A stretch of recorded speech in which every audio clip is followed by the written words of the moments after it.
in my heart.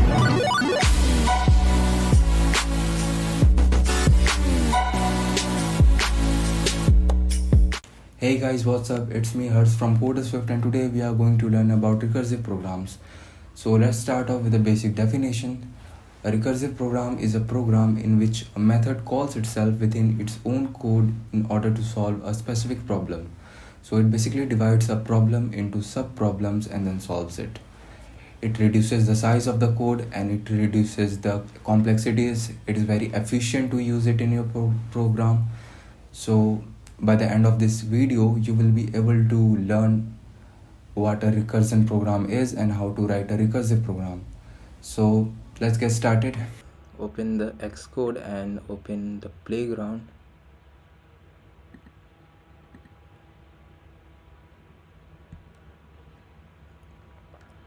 A blank playground, let's name it recursion.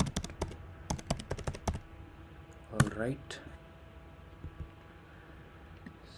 So we will be taking an example. We will be writing a program, a countdown program.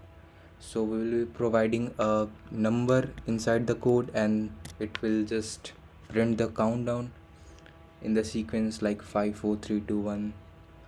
So let's start. So first of all, you have to write a function, a method itself, in which you are gonna implement the recursion program.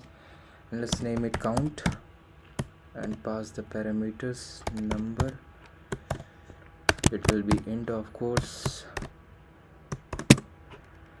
And now we have to just display the number itself. So for that we will use print.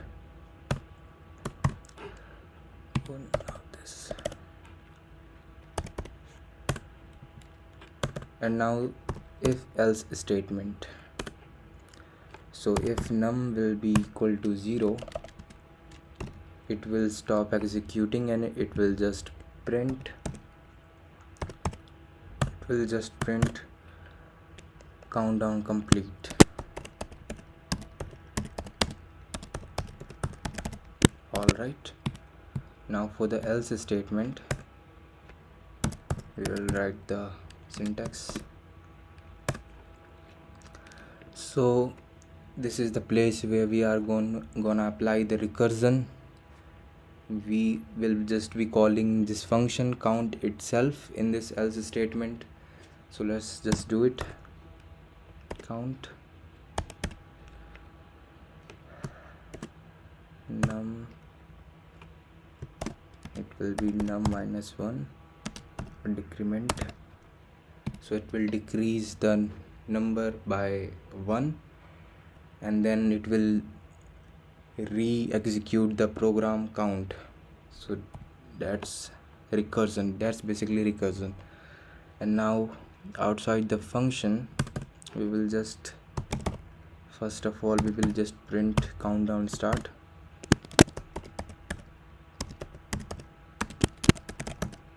Alright, and then we will call the function count.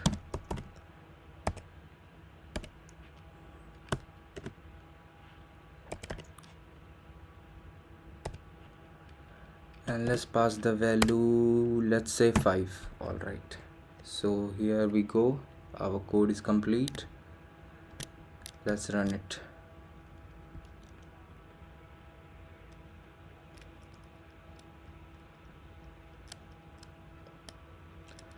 As you can see the output, it says countdown starts, it prints the number 5 and then decreases it, basically prints the countdown 5, 4, 3, 2, 1 and 0. So the countdown is now complete. So this is what recursion is all about. As you can see, we have written a function, a method, and then in the if else statement, the if is for halting, it is for ending the program, stop executing it, and the else is for recursion, it will recall the function. If it will not meet the condition of if statement, then it will recall the count function within its own code of function. Alright, so this is what recursion looks like. So I hope this video was helpful for you. You now understand the concept of recursion. So if you like this video, please give it a thumbs up, and we will see you in next video. Thanks.